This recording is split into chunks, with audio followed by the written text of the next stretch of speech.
Hello my YouTube family, welcome to my another blog. मैं सोनाली अपने channel सोना दीप official में आप सभी का स्वागत करती हूँ। आप सभी को करवा चौथ की ढेर सारी शुभकामनाएं। कमेंट में ज़रूर बताइएगा कि आप लोगों का करवा चौथ किस प्रकार से गया, मेरा किस प्रकार से गया, मैं आपको इस ब्लॉग के माध्यम से आप सभी को बताऊंगी। तो सबसे पहले मैंने करवा चौथ की तैयारी के लिए सबसे पहले अपने हाथों में पैरों में मेहंदी लगा ली। तो एक हाथ में और दोनों पैरों में मैंने अपने से मेहंदी लगा ली। मुझे भी थोड़ा मेहंदी का डिज़ाइन करना आता है, इस वजह से मुझे मेहंदी का टेंशन नहीं होता है कि मुझे अच्छे खासे पैसे खर्च करने पड़े और मुझे पार्लर में जाना पड़े। तो मैं हमेशा की तरह ही अपने दोनों हाथों में पैरों में लगा कर, एक हाथ में और दोनों पैरों में लगाकर रेडी हो गई। और हमेशा की तरह ही एक हाथ में मेरे पतिदेव जी मेहंदी लगाते हैं, जो इस बार भी उन्होंने अपने मतलब जो हम एज यूजुअल हमेशा की तरह उन्होंने इस बार भी लगाया। और तो आप देख सकते हैं बहुत ही सुंदर डिज़ाइन बनाई थी उन्होंने। एज यूजुअल हमेशा की तरह हर बार एक नई डिज़ाइन एक बहुत ही सुंदर बनाते हैं। तो इस बार भी उन्होंने बहुत ही अच्छी तरीके से और इतने मन से करते हैं ना, वो मुझे बहुत अच्छा लगता है। और ये मेरे लिए ना, ये मेहंदी मेरे लिए सबसे स्पेशल होती है। चाहे करवा चौथ की हो, चाहे तीज हो, चाहे वो थोड़ा सा ही लगाते हैं ना, वो मतलब बहुत मेरे लिए बहुत स्पेशल होती है। तो ये उन्होंने फाइनल मेरी मेहंदी लगा दी। इस बार ना उन्होंने थोड़ा ज़्यादा हाथ, आधे हाथों में मेरे लगाए। मैंने इस बार बल्कि बोला कि आप ना धीरे धीरे करके आपके जो हाथ लगाने का वो है ना, वो बढ़ता जा रहा है। अब कुछ दिन बाद ना मेरा पूरा आधा हाथ से हाथ आप भर के लगाया करोगे मेहंदी। तो फिर ये मेहंदी लगा कर के हम सो गए। फिर सुबह उठी तो जैसे हमारे जो घर के काम होते हैं एज यूजुअल, जैसे कि झाड़ू पोछा, नहाना धोना, तैयार होना और फिर पूजा करना। फिर पूजा करने मैंने सब कुछ ये किया। पूजा करने के बाद फिर मैं आई किचन पे। तो किचन में मैंने सबसे पहले अपने हस्बैंड और बेटे के लिए नाश्ता ब्रेकफास्ट बनाया और उनको दिया चाय नाश्ता। और फिर उसके बाद मैंने वहीं पे मूंग दाल, उड़द दाल और चने की दाल भिगो दी थी सुबह। और फिर उसके बाद मैं ये सब करते हुए थोड़ा सा टाइम हो गया, 11 साढ़े 11 का टाइम हो गया। फिर मैंने दाल से छिलके निकाले दोनों दालों से, और एक साइड मैंने कुकर में छोले चढ़ा दिए थे ताकि वो छोले मुझे बनाने थे।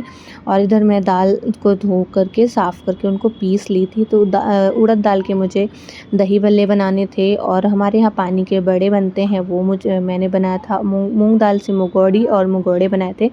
चावल की खीर भी मैंने बनाई थी, पूड़ी और सब्ज़ी, वही जो छोले बनाने थे। और फिर इसके बाद मैंने सब मतलब कि किचन भी बहुत फैल गया। दोपहर के लंच में इसे यही बीच में मैं खाना बनाते बनाते मैंने अपने हस्बैंड के लिए लंच भी बनाया, बेटे के लिए, और उनको दिया। और फिर इसके बाद मैंने सारे बर्तन इकट्ठे किए, धोए, पूरा किचन साफ़ किया, पूरा घर एक बार फिर से साफ़ किया। फिर इसका पूरा घर मेंटेन करने के बाद झाड़ू पोछा लगाया। झाड़ू पोछा लगाने के बाद फिर मैं मतलब नहाने के लिए चली गई। ये सब करते हुए ना मुझे 4 साढ़े 4 के अप्रॉक्स हो गए थे। और आज जो था ना, वो बहुत जल्दी हमें पूजा करनी थी क्योंकि मुहूर्त था शाम को 6 बजे तक का। तो अब मुझे तो ये भी था ना कि मुझे तैयार होने में भी टाइम लगेगा। तो इस वजह से मुझे थोड़ा सा मतलब अंदर से अब घबराहट से हड़बड़ी सी हो गई कि मैं लेट हो जाऊँगी, क्योंकि तैयार होने में हम लड़कियों को थोड़ा टाइम लग जाता है। और जब हमें खुद से करना हो ना, तो हमें कोई प्रोफेशनल आर्टिस्ट तो है नहीं कि हम बहुत जल्दी कर लेते हैं। लेकिन कोशिश करते हैं कि आज के दिन हम बहुत सुंदर दिखने की, क्योंकि हमारे लिए ये दिन बहुत ख़ास होता है। तो इसलिए हमें ज़्यादा अच्छा लगता है। तो मैं नहा धो करके आई और पहले सबसे पहले मैंने पूजा की तैयारी की। तो पूजा की तैयारी में मैंने सबसे पहले यहाँ पे मतलब एक करवा माता रखी और एक लाल पाटाली रखा, उसके ऊपर लाल कपड़ा बिछाया। 2 साइड मैंने चावल की ढेरे की, इसमें मुझे करवे रखने थे और 2 करवे लिए थे मैंने। और उसके ऊपर मैंने लाल जो दिए होते हैं वो, उसके ऊपर चावल रख कर के दोनों साइड दिया जलाया था। और ये सरई होती है जो 7-7 की मिलती है, तो वो मैंने लगाया था। उनकी टोटी वाले जो करवे होते हैं, और करवा टोटी वाला ही मिलता है। और फिर इसके बाद मैंने पूजा की थाली में मैंने जो हमारी जो पूजा की सामग्री होती है, अक्षत, धूप, रोली, चंदन, धूप, दीप और हवन सामग्री और चलनी, जो मेन आज के इम्पॉर्टेंट रोल में होती है, चुनरी चलनी, वो लिया था। और सासू माँ को देने के लिए मैंने साड़ी, उनके लिए पूरा श्रृंगार का सामान, आलता, सिंदूर, बिंदी, चूड़ी, कंगन, नेल पॉलिश, ये सब चीज़ें मैंने चढ़ाई थी। और उसमें कुछ दक्षिणा, क्योंकि बिना दक्षिणा के कुछ नहीं दिया जाता, दान नहीं किया जाता है।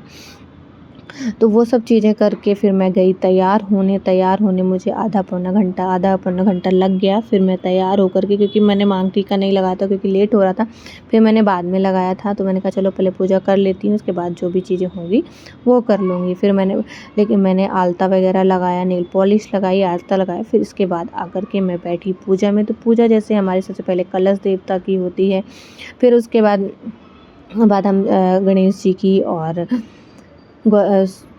फिर करवा माता की करते हैं। तो वैसे मैंने सारी उनको पहले स्नान कराकर चंदन, अक्षत, फूल, माला, दीप, धूप और ये जितना भी सामान था, बायना, सासू माँ को चढ़ाने के लिए करवा माता को चढ़ाकर उनको आशीर्वाद लेते हैं। और फिर उसके बाद मैंने कथा करी। कथा करने के बाद मैंने करी हवन किया। मैंने हस्बैंड को बोला कि उनको थोड़ा सा जला कर दे दें। तो वो क्या है, वो थोड़ा बहुत अच्छी तरीके से जलाते हैं ना, तो हवन सारा बहुत अच्छे से। तो हवन में मैं वही लगाई थी कि कुछ हवन सामग्री थी, और जो मैंने आज भोग के लिए बनाया था, वही जो मैंने खाना बनाया था ना, वो भोग में मैंने चढ़ाया था। तो उसी का थोड़ा सा मैंने उसका हवन दिया, ताकि माता जी को अर्पण हो जाए। और खीर, जो सब चीज़ें, मिठाइयाँ थी, बतासे थे। जो करवे में मैं आपको बताई नहीं, एक करवे में मैं हमेशा की तरह ही मीठे मेवे मिष्ठान भरती हूँ, जैसे एक मिठाई, पेठे होते हैं, वो भरा था। और एक में जल, उस जल वाले से हम चंद्रमा को अर्घ देते हैं। और एक जो करवा होता है वो सासू माँ का होता है। तो आपने जैसा कि पूजा में देख लिया होगा, ब्लॉग में अगर होंगे तो, कि मैंने किस प्रकार से पूजा की।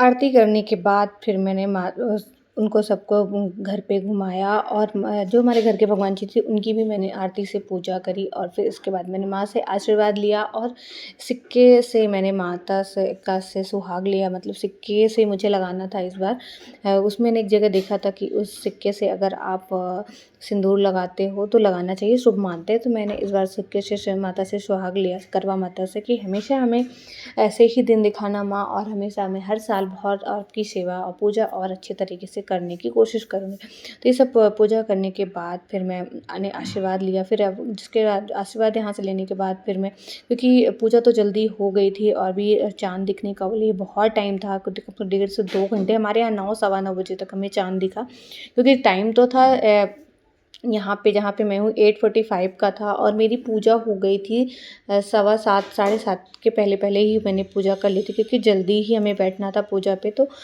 फिर हमें 1.5-2 घंटे का वेट करना था। इसके बाद मैं आई यहाँ से मैंने सुहाग लेकर के, और फिर मैंने अपने पति से आशीर्वाद लिया, उनके पैर छुए। और फिर उसके बाद मैंने उनके साथ बहुत ही अच्छी फ़ोटोज़ ली, और कुछ अच्छी जो भी था उनको मैंने बोला फ़ोटोज़ ले लेते हैं। और फिर इसके बाद कुछ उनके साथ कुछ अलग से कुछ मैंने रील्स बनाई, वीडियोज़ बनाए। फिर इसके बाद हम लोग वेट करते रह गए चंदा मामा के आने तक का। फिर इसके बाद ही आप देख सकते हैं, जो हमारी फाइनल पूजा करने के बाद कुछ इस प्रकार से दिख रहा था।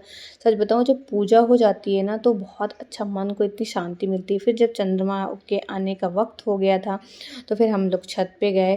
तो सबसे पहले हम चंद्रमा को अर्घ देते हैं। तो अर्घ में सबसे पहले वो जो करवा होता है ना, उससे हमारे सामने के एक बाल लेकर के पूजा करते हैं। तो मैंने वही बाल को टच करके वही करवा से पहले, सबसे पहले उनको जल अर्पण किया। फिर उसके बाद मैंने दूध से उनको अर्घ दिया, और फिर उसके बाद उनकी पूजा करी। तो वही अक्षत, चंदन और हल्दी, सिंदूर और काले तिल, क्योंकि आज चौथ के दिन तिल ज़रूर चढ़ाना चाहिए चंद्रमा को। तो मैंने वो चढ़ाया, और फूल चढ़ाया उनको। और फिर इसके बाद मैंने उनको जो आता है मेन चलनी से देखने का टाइम, तो फिर मैंने उनको चलनी से माता को पहले सबसे पहले अपने चंद्रमा को मैंने देखा। फिर उसके बाद मैंने अपने पति देव को देखा।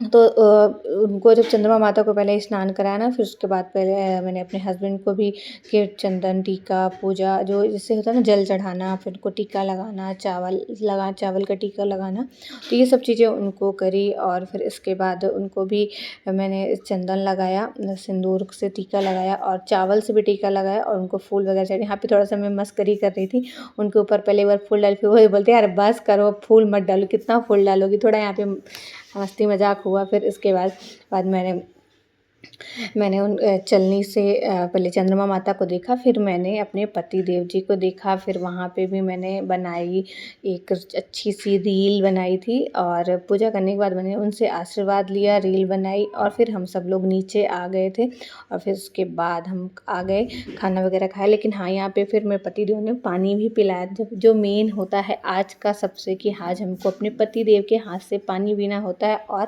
पूरे दिन के आप व्रत के बाद बिना पानी पिए बाद पानी जब हम अपने पति देव के मुंह से पीते, मतलब सॉरी, हाथ से पीते हैं, तो उसके बाद ही हम पानी पी सकते हैं। तो ये यहाँ पे मैंने चंद्रमा को देखा। यहाँ पे थोड़ा मैंने कुछ ज़्यादा टाइम तक देखा, क्योंकि ना यहाँ पे मैं उनको बोल रही थी मैं आपको थोड़ा देर तक देखूँगी, थोड़ा मैं पास से आ जाती हूँ, मैं पास से देखती हूँ।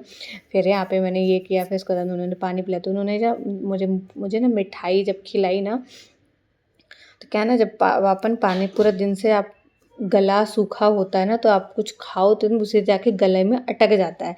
तो जैसे ही मैंने खाया ना, तो मेरे गले पे वो अटक गया। तो ये बोलते हैं आ लाओ चलो मैं पानी पिला देता हूँ, पानी पिलोगे तो वो चला जाएगा अंदर। फिर वो उन्होंने मेरे को पानी पिलाया, फिर वो सब कुछ हो गया। फिर यहाँ पे थोड़ा सा हुआ, हमने पूजा करने के बाद सब कुछ पानी, मैंने भी उनको मिठाई खिलाई, उनको भी मैंने पानी पिलाया, क्योंकि भले वो व्रत नहीं थे पर फिर भी हम उनको मिठाई पानी मैं भी उनको पिलाती हूँ हमेशा की तरह ही। फिर हम नीचे आ गए, नीचे आने के बाद हमने खाना वगैरह खाया, जो हमने खाना बनाया था वो सब चीज़ थोड़ा थोड़ा हमने पहले बेटे को, हस्बैंड को दिया, फिर मैंने खाया और फिर उसका जो भी काम थे थोड़े बहुत किए, ड्रेस वगैरह चेंज किया। तो कैसा लगा आज का ये हमारा छोटा सा ब्लॉग, कमेंट में बताइएगा। तब तक मिलती हूँ आपसे नेक्स्ट ब्लॉग में। Bye bye everyone.